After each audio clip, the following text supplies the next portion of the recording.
Good afternoon, everyone. I'm Angela, and today I'll be talking about the challenges facing overseas Singaporeans. And I know that many of you are probably wondering, why is there a presentation at all on overseas Singaporeans? So I'm going to answer this question right off the bat. First, we need to know, how many overseas Singaporean voters are there? This information is not easily available. So I had to do a bit of digging around the SingStat website. So I had to dig around the SingStat website, and I came up with an estimate of 180,000 overseas Singaporeans of voting age. And this 180,000 is the number that I'm going to be using for the rest of this presentation. Now, in GE 2025, how many overseas ballots do you think were actually counted?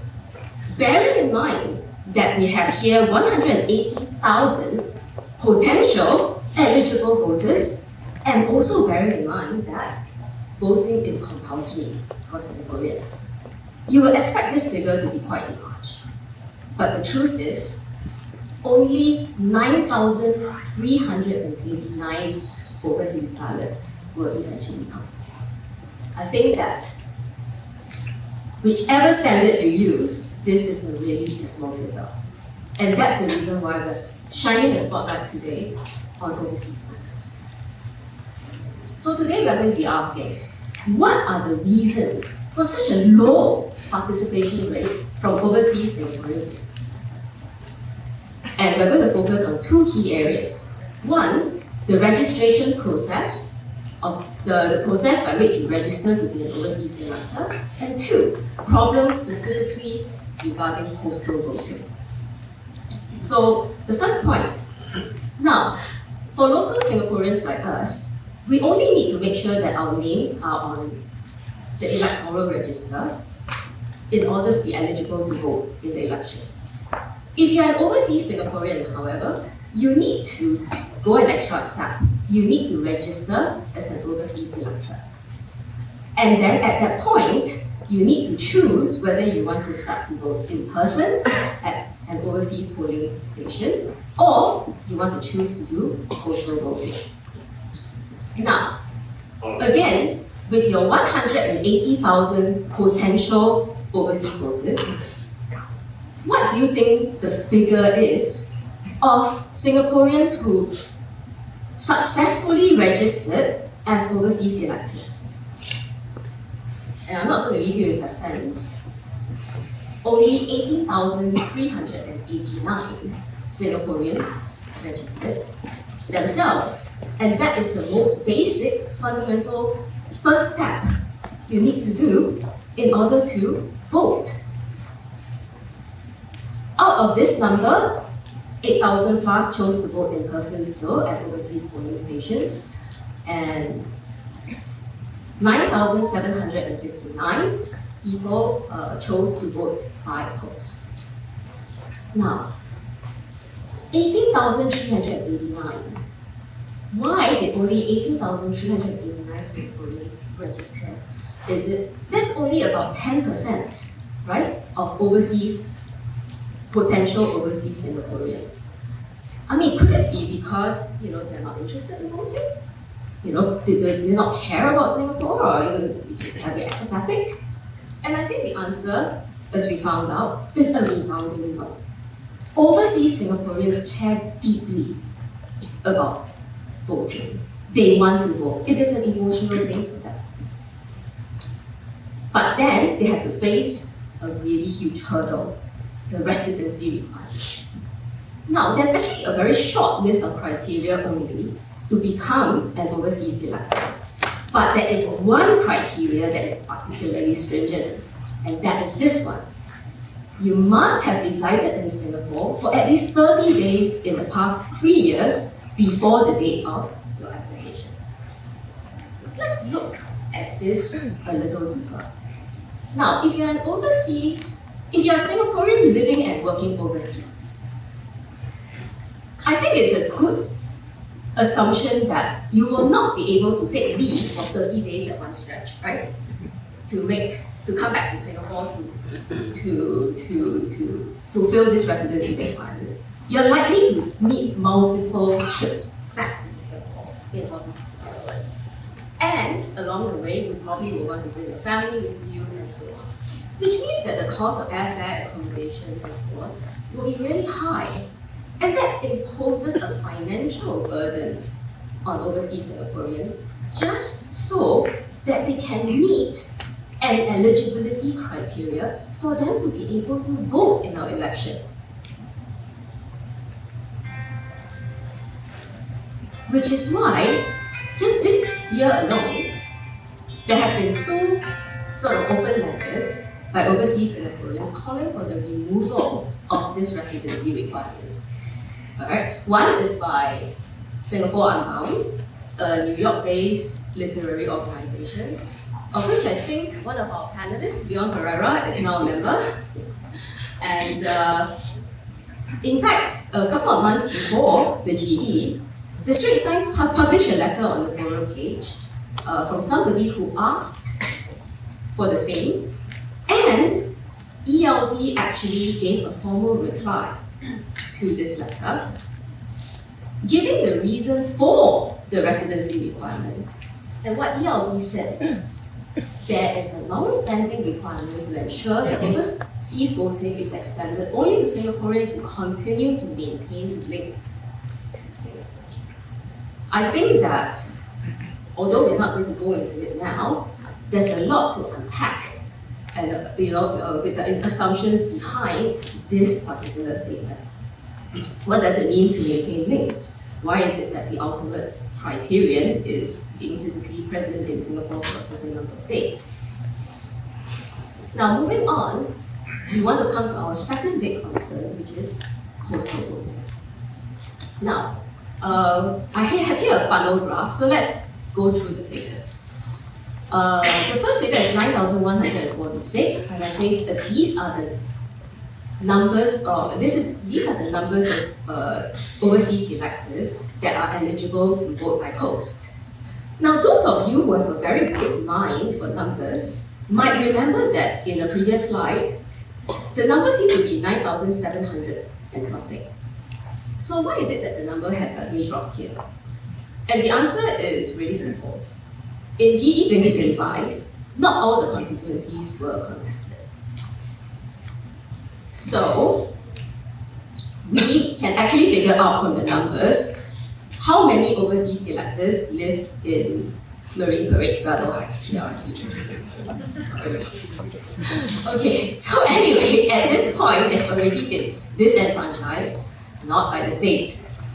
But from then, about 7,808 of them actually downloaded the ballots at all. We do not know why there's a drop-off from the number that are eligible. But what is important is the next two numbers.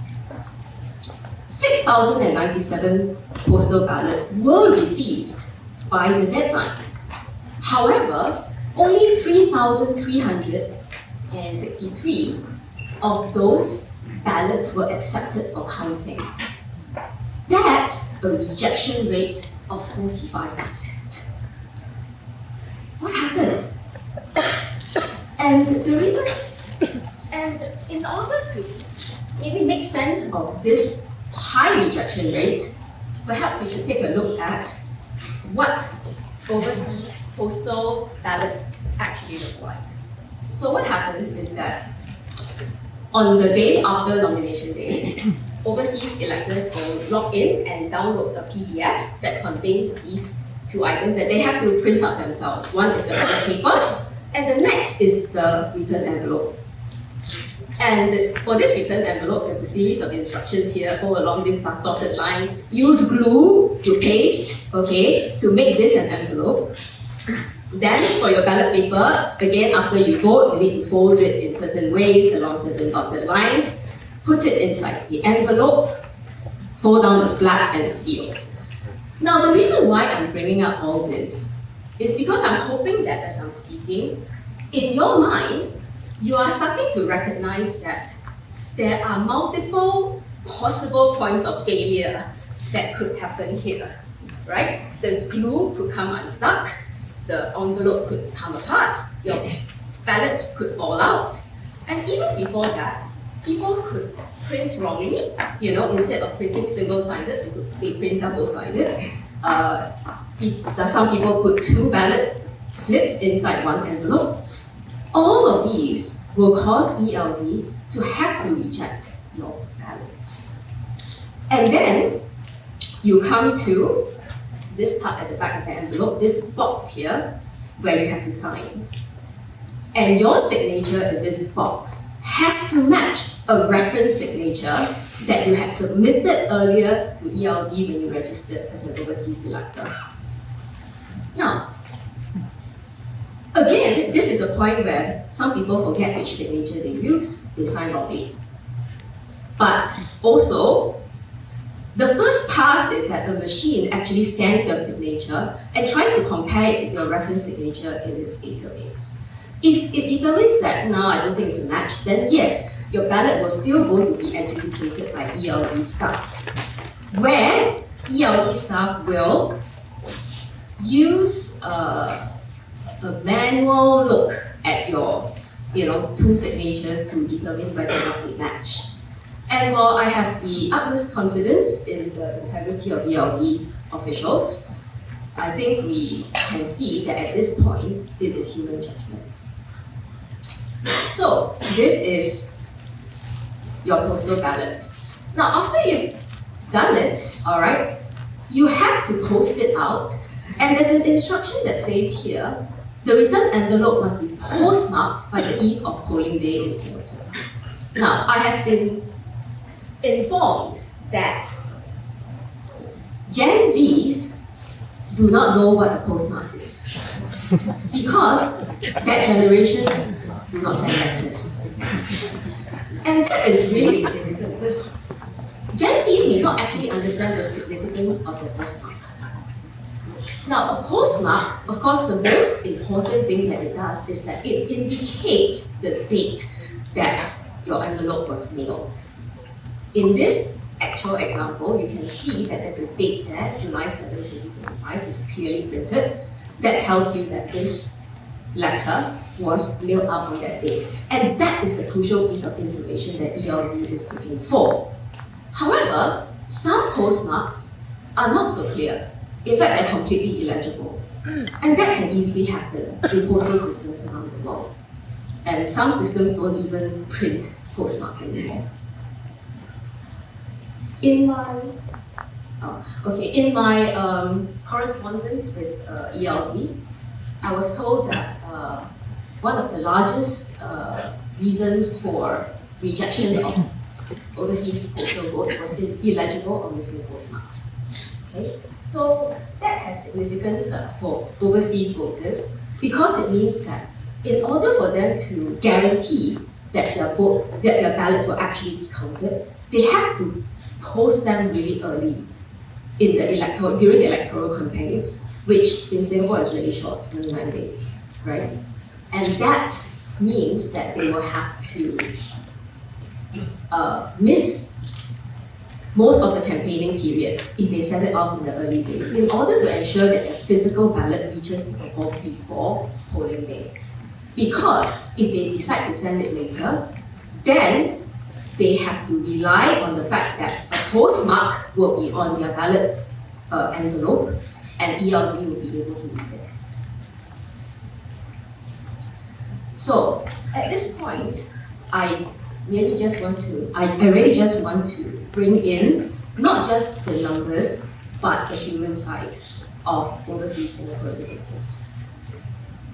I want us to remember that our fellow Singaporeans are human beings and they care very, very deeply about voting. In fact, they say that if you are living and working as a Singaporean in a foreign country, being able to vote in your country's general election is what makes you feel truly Singaporean. That is why it's so important to them, and that's why they put in so much effort to go in and vote. So Singapore Unbound has collected stories from Singaporeans all around the world, right, on their voting experiences. And I found the stories very moving. I leave at 11 in the morning and return at midnight. My last trip to Singapore was a 60-hour journey. I was denied voting because of a computer glitch. Voting shouldn't be a luxury. And don't forget about me, because I have my difficulty. So I will end my presentation with this chart that hopefully can help you to see really visually, what the really sharp drop-off and attrition rate. And the biggest drop-off is from here, the potential number of 180,000 Singaporeans overseas, where they don't even make it, most of them don't even make it to be registered as voters. And subsequently, whether or not they choose to vote via post or choose to vote in person, there's more of a drop-off rate along there. So I hope that in our subsequent conversation on electoral reform, we must remember the plight of our fellow overseas Singaporeans. Thank you very much.